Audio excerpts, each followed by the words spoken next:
for the unboxing. This I bought this in Shopee. Gamit to ng mga doggies. And sad to say, ang aming baby Athena ay may pinagdadaanan. So before, nagkaroon siya ng distemper, canine distemper virus. And good thing, gumaling na siya. Pero last week, nagkaroon siya ng tick paralysis. So, napainom naman na siya ng NexGard and some antibiotics. And bumili rin ako ng vitamins niya para mas maging okay siya. So, I bought this from a seller, Pet717, and this is my second time na umorder sa kanila. At napakabilis kasi umorder ako ng Sunday night, tapos dumating na siya ngayon. So, ilalagay ko sa description box yung link nila para you can have your you can check their shop para naman makita ninyo na affordable talaga. Which is sa Shopee kasi pag umu-order ako, add to cart lagi ako. So, add to cart. Para kasi pag nakahanap na ako ng mas mura, yun na yung mga pagpipilian ko. Medyo tumatagal sa cart ko ng mga isang linggo, isang buwan. Pero syempre, kung kailangan na kailangan, sine-check out ko na. Pero yun yung another tip ko for you. So, kung nag-shopping kayo or kung masipag kayo mag-shopping, mag-online shopping, pwede naman kayo mag-add to cart. Pero, pahinahunin nyo muna or pagpahingahin nyo muna yung isip ninyo and pwede nyo namang balikan and then isipin nyo kung kakailangan niyo talaga. For this, kailangan ni Baby Athena and ni Baby Melona. So, ang dalawang bunso namin. So, first, syempre pag nakakuha na kayo ng delivery, make sure na isa-sanitize ninyo. So, this is for your own sake, for your own good, pero syempre, para sa health din nila. Yan. So, nagawa ko naman na siya, pero gawin ko na rin ulit. Yan. Nice. And, napakaganda ng packaging niya, napaka-secured, and may fragile pa na sticker. So, buksan natin.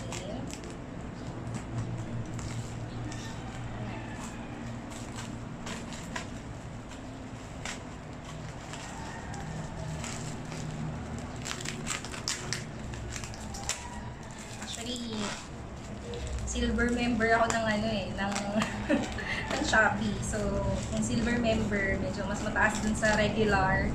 Kasi may mga tier na sila ngayon. So, alam ko may mga shops na kapag silver member or gold or platinum na tayong isa pa, may mga cashback.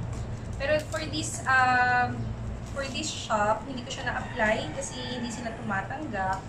Pero, based sa checking ko kasi marami akong chine-check ng mga ng mga shops for dogs, mga pet supplies.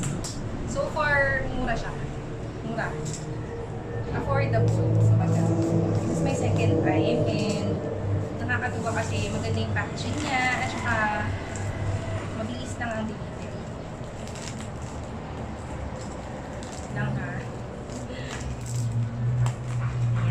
In-unbox ko na siya kasi kailangan ni Baby Girl. Baby Athena ko yung nutrition.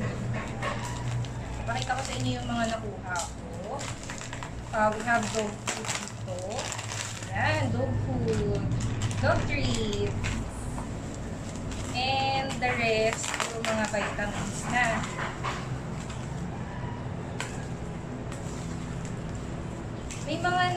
May na-check ako sa pet shop. Pet supplies ng mga ganito. Medyo mahal kasi nga syempre meron silang pwesto. Pwede naman kayong bumili doon kasi syempre kung kakailanganin nyo na dahil nga urgent or kailangan na talaga ng mga babies ninyo, okay lang naman. Pero since hinayangan ako, so inantay na lang namin. Though meron naman pa rin naman siya existing doon ng mga vitamins, pero ayan, this is for their supplies. Yan, ganda ng pagkakaano eh. Ganda ng pagkakabox ko. Maayos. Ayos niya. So, ayan. Tapos na.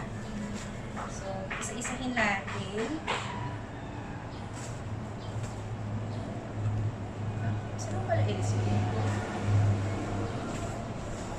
Actually, may checklist siya. Ano nga yung checklist? Ayan. May checklist siya ng mga orders ko.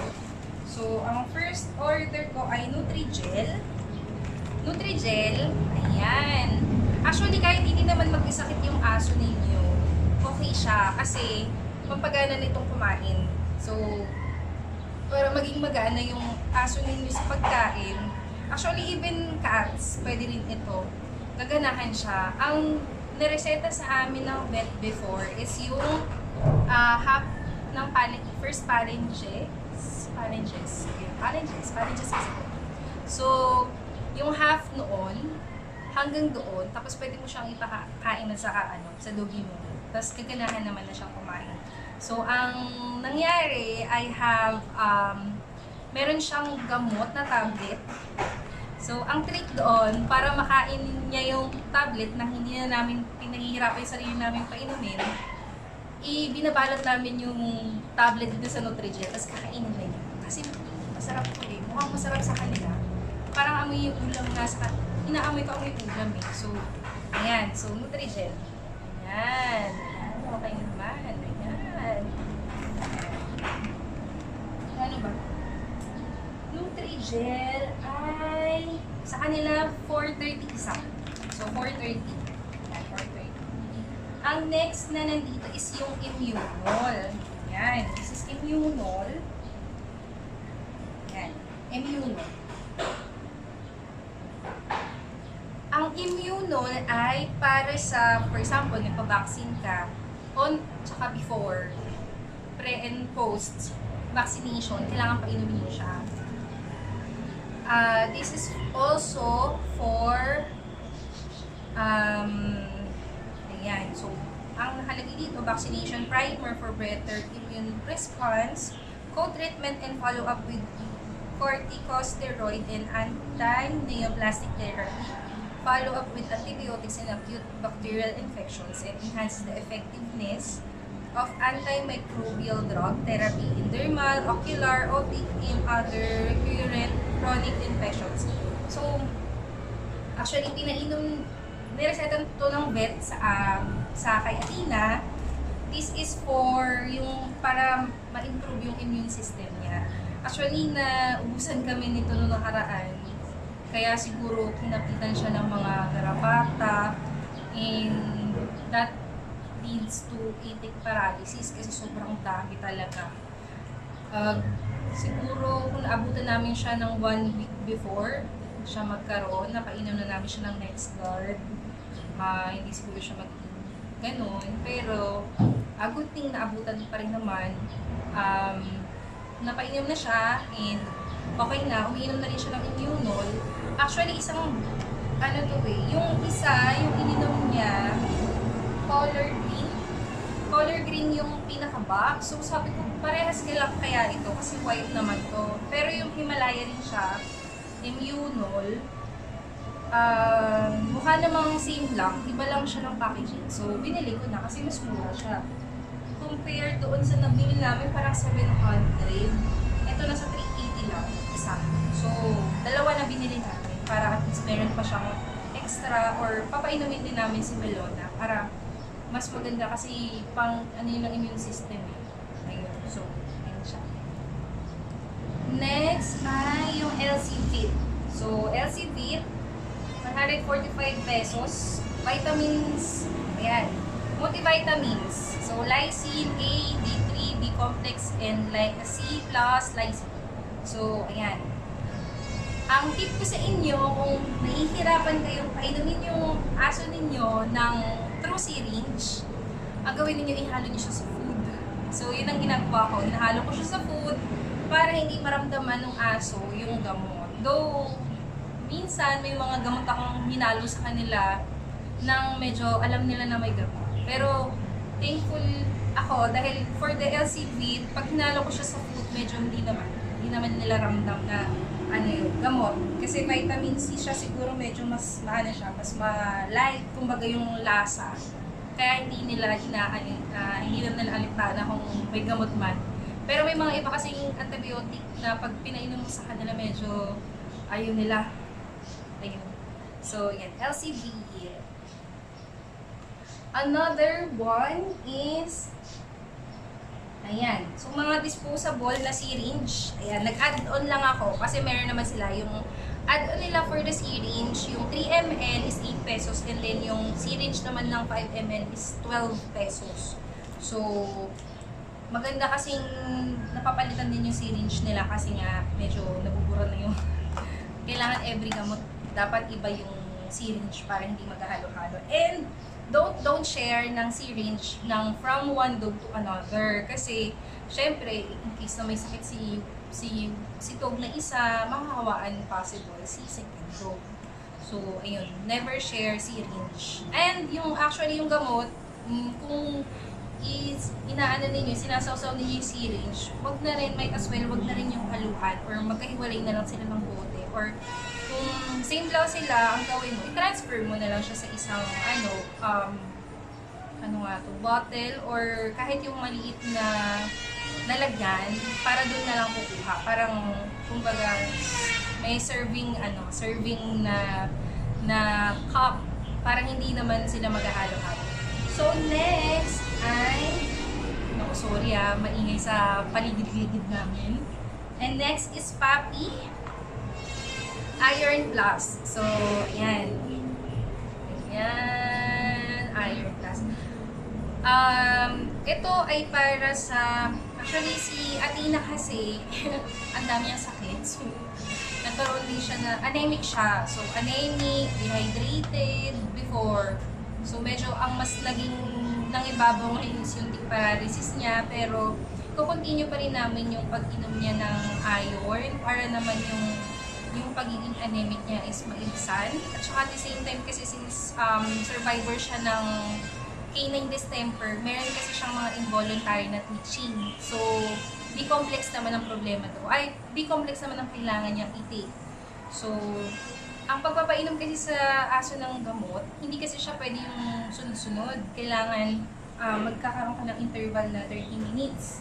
Kasi syempre hindi naman, sa isa tao din syempre kailangan sa pag-inom hindi naman sabay-sabay. Kasi baka mamaya ma-overdose. So, ang pagpapainom is every 30 minutes. So, yun ang ginagawa namin. And nakakatuwa kasi si Athena, mabait kasi siyang aso, hindi siya mahirap painumin. Unlike si Melona na napakakulit.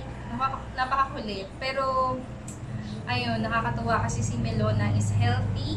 And, ayun, ang breed ni Melona is half Shih Tzu, half Japanese Terrier, and half Aspin. So, medyo mas malakas yung resistensya niya compare kay Athena. Kasi si Athena naman, half Japanese Terrier and half Shih Tzu. Ang napansin namin is most of the common problem ng may mga sakit nagmamanifest siya sa mga crossbreed. So, since medyo crossbreed si Athena na wala siyang halong Aspin, medyo mas malakas ang resistensya ng Aspin. So, kaya nagkasakit siya. And ang suggestion ko, dapat kapag meron kayong babies, katulad ng aso, ng pusa, kailangan talaga alagaan ninyo ng vet. So, umpisa pa lang, kailangan dalhin nyo sa vet. Kasi, syempre, kailangan painumin ng mga vaccine. May canine for the aso, and then feline naman, vaccination for the cats. Mas magandang, kumbaga sa bata nga, di ba, kailangan alagaan ng vaccine. Kasi nga, syempre, may chance na mas magkaroon sila ng sakit. And, sa aso namin kasi hindi namin sila agad nidala sa vet. Pero, ayun, medyo costly. Pero, nakakaawa kasi kung hindi mo dadaling sa vet, yun na pamahal mo sa amin. So, ayun. So, lumalaban siya. Lumalaban si Athena and going strong. Sana po ipagdasal niyo si Athena na gumaling na and ayun, kasi nakakaawa eh. Pero, ayun, so, alam ko naman God will heal. Si Athena ay gagaling. At, alam ko ng chika, di ba? Wait lang. Ang next, ayan, for the iron, para sa kanyang dugo. Next ay, ito. Ano nga, how much naman? 180. Si Puppy Iron Plus. Ito naman, Puppy Knuckle Bitsy Immune Stimulant. Ayan. Ayan. This is sodium ascorbate. Actually, pinapainom ko si Athena ng ascorbic acid. Ang kaso, sabi nga ng vet na dinalahan namin, actually marami na siyang vet na pinagdalahan. Pero sinabi ng isang vet, parang pag sa ascorbic acid, parang may limit lang na up to 30 days. Ang kaso kasi hindi namin siya tinitigilan ng vitamin C, syempre para yung immune system niya, di ba? Kasi nga sa tao nga, di ba, kailangan vitamin C to boost yung immune system. Tapos nakita ko yung sodium ascorbate. Kasi ang iniinom ko kasi, hindi ako nag-ascorbic acid. More on sodium ascorbate ako, fern C. Kasi this is for the non-acidic vitamin C. Kaya ito yung binili ko. Sodium ascorbate and calcium ascorbate. Ayan. Para mas maging ayan, non-acidic vitamin C and antioxidant that helps regenerate vitamin E. Yung vitamin E kasi, yun yung vitamins na nanggagaling sa araw. So, yung vitamin E and vitamin C, kailangan partner. Kasi nga para mas maging maboost talaga yung sa immune system natin. Ayan. Ayan. Another is, ayan. This is iodine with aloe extract. This is wood spray. Actually, magkano mabili ko dito? 189 pesos lang. Pero nakakita ako nito sa pet shop. Mas mahal. Siguro mga nasa 300 yata yung nakita ko to. 250. 189 lang. Wood spray, this is antiseptic, antifungal, antibacterial, suits allergy, and antiviral. Actually, hindi ko siya gagamitin sa aso. Meron kasi nagpupunta sa amin dito na pusa. Nakita ko kasi yung tenga niya. Pinapakain ko siya. Nakita ko kasi yung tenga niya may sugat. Nakakawa naman ako. So, ang ginagawa ko, pinapatakan ko siya palagi kapag nakikita ko, pinapatakan ko siya palagi or pag pinapakain ko siya, pinapatakan ko siya palagi ng betadine. I'll try this wound spray. Baka naman sakaling gumaling kasi napakatindi ng tenga niya, kawawa. Kasi dalawang tenga niya may sugat. Eh syempre, pag pusa, pag nilagyan mo ng gamot, siguro pag nangangatik, kinakamot-kamot din niya. Kaya, nung nakaraan kasi sabi ko, tuyo na. Tapos ngayon parang nag-isariwa na naman natanggal yung niya, yung balat. So, ayun. Sana gumaling siya. Kasi, mama siya, nanay siya. So, nakita ko yung mga babies niya nandun sa malayo. Siguro, kaya pinapakain ko kasi syempre, para may padede naman siya sa kanyang babies, diba? So, ayan. Using. Ako. Ayan. Meron pa akong bisita. Ayan. And last, this is a sleeky, chewy snack strap chicken. So, yan. As you all know, or kung hindi nyo pa alam at napapansin, ang favorite talaga ng mga donkeys ay either liver or chicken. So, yun ang favorite ng aming mga donkeys. Hello! Welcome back! Napag-alaman kong tumigil na pala yung video ko kanina. So, yun. Pinanood ko yung video ko kanina and may mali pala akong nasabi. So, before ako mabash, humingi po ako ng patawad. Yung vitamin E po ay hindi po galing sa araw. Vitamin D po pala yun. So, yung vitamin D is the sunshine vitamin. So, pero actually yung vitamin E and vitamin C and vitamin D good naman po yun for the immune system. So, para lang din po makorek. And, yun na po. So, ito na po yung mga nabili ko. And, ulitin ko po, i-share ko na lang po sa description box yung link po ni Pet717 para po maka-order kayo or ma-check nyo po yung Shopee account nila para po maka-order po kayo sa inyong mga duggies. Ayan. So, ayun po. Salamat sa panonood po nito.